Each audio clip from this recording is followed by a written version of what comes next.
بسم اللہ الرحمن الرحیم۔ ملفوظات حضرت مسیح موعود علیہ الصلاۃ والسلام۔ فرمایا، ذرا ذرا سی بات پر بد دعا دینا اچھا نہیں ہوتا، کیونکہ حدیث میں حکم آیا ہے کہ صبر کرو۔ جو لوگ ذرا ذرا سی بات پر بد دعا دیتے ہیں اکثر انہیں پشیمان ہونا پڑتا ہے، کیونکہ اس وقت وہ جوش میں آ کر کچھ کا کچھ کہہ دیتے ہیں، اور پیچھے جب سوچتے ہیں تو خود ان کا نفس ان کو ملامت کرتا ہے کہ اس قدر خفیف معاملہ پر اس قدر خفگی اور ناراضگی دکھائی، جو اخلاق کے سراسر خلاف ہے۔ فرمایا، جو چیز بری ہے وہ حرام ہے، اور جو چیز پاک ہے وہ حلال۔ خدا تعالیٰ کسی پاک چیز کو حرام قرار نہیں دیتا، بلکہ تمام پاک چیزوں کو حلال فرماتا ہے۔ ہاں، جب پاک چیزوں ہی میں بری اور گندی چیزیں ملائی جاتی ہیں تو وہ حرام ہو جاتی ہیں۔ اب شادی کو دف کے ساتھ شہرت کرنا جائز رکھا گیا ہے، لیکن اس میں جب ناچ وغیرہ شامل ہو گیا تو منع ہو گیا۔ اگر اسی طرح پر کیا جائے جس طرح نبی کریم صلی اللہ علیہ وسلم نے فرمایا تو کوئی حرام نہیں۔ صاحبزادہ مرزا مبارک احمد کی وفات پہ فرمایا، خدا تعالیٰ اتنی مدت سے ہم پر رحم کرتا آیا ہے، ہر طرح سے ہماری خواہش کے مطابق کام کرتا آیا ہے، اور اس نے 18 برس کے عرصے میں ہم کو طرح طرح کی خوشیاں پہنچائیں اور انعام و اکرام کیے۔ گویا اپنی رضا پر ہماری رضا کو مقدم کر دیا۔ پھر اگر ایک دفعہ اس نے اپنی مرضی ہم سے منوانی چاہیے تو کون سی بڑی بات ہے؟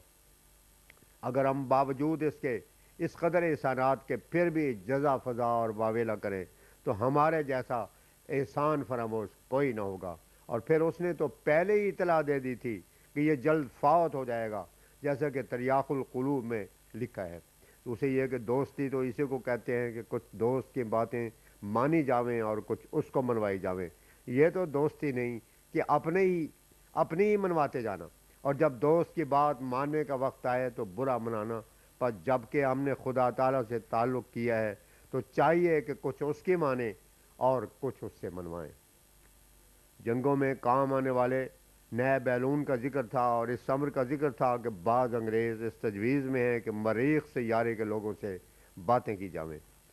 فرمایا، یہ وہی بات پوری ہو رہی ہے جو ان کی نسبت پہلے سے کہا گیا ہے کہ آسمان کی طرف تیر چلائیں گے۔ پھر فرمایا، لوگوں کے واسطے خدا تعالیٰ نے ہر امر کے واسطے طاقت کھول دی ہے، دیکھیے انجام کیا ہوتا ہے۔ فرمایا، جس طرح کہ حضرت عیسیٰ علیہ السلام سے پہلے یوحنا نبی خدا تعالیٰ کی تبلیغ کرتے ہوئے شہید ہوئے تھے، اسی طرح ہم سے پہلے اسی ملک پنجاب میں سید احمد صاحب توحید کا آواز کرتے ہوئے شہید ہو گئے۔ یہ بھی مماثلت تھی جو خدا تعالیٰ نے پوری کر دی۔ فرمایا، اللہ تعالیٰ نے جو ہم کو مخاطب کیا ہے کہ آنتا منی بے منزلت اولادی، اس جگہ یہ تو نہیں کہ تو میری اولاد ہے، بلکہ یہ کہا کہ بے منزلہ اولاد کی ہے، یعنی اولاد کی طرح ہے۔ اور دراصل یہ عیسائیوں کی اس بات کا جواب ہے جو وہ حضرت عیسیٰ کو حقیقی طور پر ابن اللہ مانتے ہیں، حالانکہ خدا تعالیٰ کی کوئی اولاد نہیں۔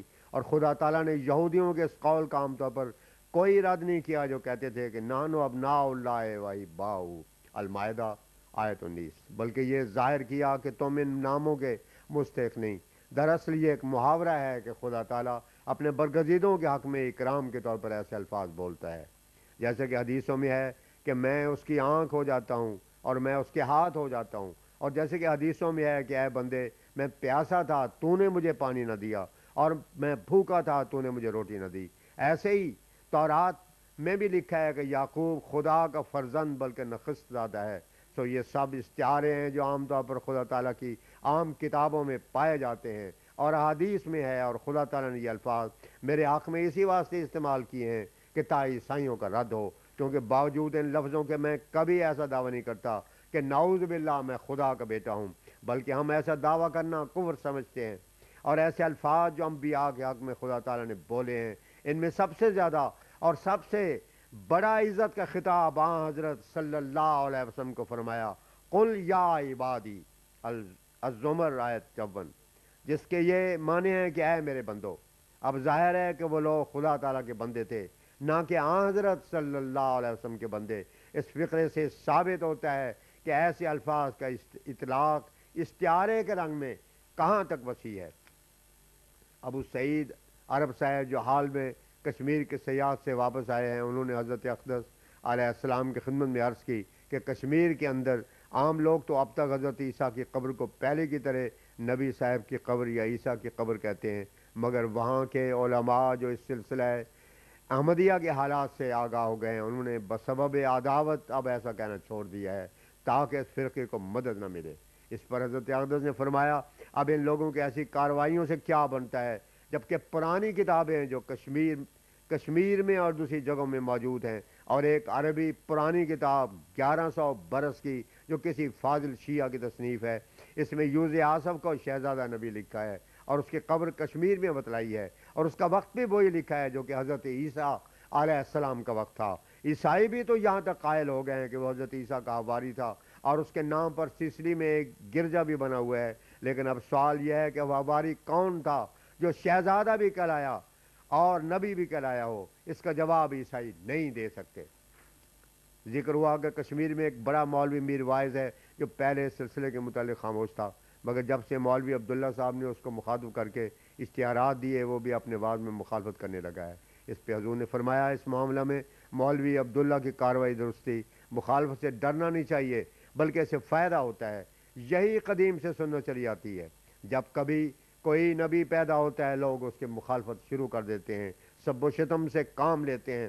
اسی ضمن میں کتابوں کے دیکھنے اور صحیح حالات کے سننے اور معلوم کرنے کا بھی ان کو موقع مل جاتا ہے۔ دنیا کے کیڑے جو اپنے دنیاوی کاموں میں مستغرق ہوتے ہیں ان کو فرصت ہی کہاں ہے کہ دینی امور کی طرف متوجہ ہوں، لیکن مخالفت کے سبب ان کو بھی غور و فکر کرنے کا موقع مل جاتا ہے، اور ان کے شور و غل کرنے کے سبب دوسرے لوگوں کو بھی اس طرف توجہ ہو جاتی ہے کہ دیکھنا چاہیے کہ اصل میں بات کیا ہے۔ کئی لوگوں کے ہمارے پاس خطوط ہے کہ مولوی محمد حسین یا مولوی ثناء اللہ صاحب وغیرہ کا انہوں نے نام لیا کہ ان کی مخالفانہ تحریریں اور کتب پڑھ کر ہمیں اس طرف خیال ہوا کہ آخر مرزا صاحب کی تحریر بھی منگوا کر دیکھنی چاہیے، اور جب آپ کی کتاب پڑھی تو اس کو روحانیت سے پر پایا اور حق ہم پر کھل گیا۔ جب انسان توجہ کرتا ہے تو اس کا دلی انصاف خود اسے ملزم کرتا ہے۔ جہاں مخالفت کی آگ بھڑکتی ہے اور شور اٹھتا ہے اس جگہ ایک جماعت پیدا ہو جاتی ہے۔ انبیاء سے پہلے تمام لوگ نیک و بد بھائی بھائی بنے ہوئے ہوتے ہیں، نبی کے آنے سے ان کے درمیان ایک تمیز پیدا ہو جاتی ہے، سعید الگ ہو جاتے ہیں اور شقی الگ ہو جاتے ہیں۔ اگر حضرت صلی اللہ علیہ وسلم مخالفین کو یہ کلمہ نہ سناتے کہ انکم وما تعبدون من دون اللہ حسب جہنم الانبیاء 99، تو تمہارے معبود جہنم کے لائق ہیں، تو کفار ایسے مخالفت نہ کرتے، مگر اپنے معبودوں کے حق میں ایسے کلمات سن کر وہ جوش میں آ گئے۔ پنجاب میں سب سے زیادہ مخالفت ہوئی، اور اسی جگہ خدا تعالیٰ نے سب سے زیادہ جماعت بھی بنائی ہے۔ خدا تعالیٰ فرماتا ہے کہ پہلے لوگ امت واحدہ ہوتے ہیں، پھر نبی کے آنے سے ان میں اختلاف پیدا ہو جاتا ہے۔ ابو جہل نے حضرت صلی اللہ علیہ وسلم کے ساتھ جو مباہلہ کیا تھا اور آخری دعا کی تھی کہ اے خدا جس نے ملک میں فساد پیدا کر رکھا ہے اور قطع رحم کرتا ہے آج اس کو ہلاک کر دے، جس کے نتیجے میں وہ خود ہلاک ہو گیا، اس کی دعا سے ظاہر ہے کہ حضرت صلی اللہ علیہ وسلم کی باسط سے ملک کی کیا حالت ہو گئی تھی، اور باہمی فساد کو کفار کی طرف کچھ کفار کس کی طرح منسوخ کرتے تھے۔ جب شور اٹھتا ہے تو ایسے آدمی بھی پیدا ہو جاتے ہیں جو انصاف کی پابندی کرتے ہیں اور خدا تعالیٰ سے ڈرتے ہیں۔ مخالفین انبیاء کی عادت ہے کہ رسم و عادت کی پیروی کرتے ہوئے ایک بات پر اٹ جاتے ہیں اور خدا تعالیٰ سے امید منقطع کر کے اسی پر فیصلہ کر لیتے ہیں کہ ہم اسی پر مر جائیں گے، اور حق کچھ ہی ہو، مگر خدا تعالیٰ انہی لوگوں میں سے سعید الفطر انسان بھی پیدا کر دیتا ہے۔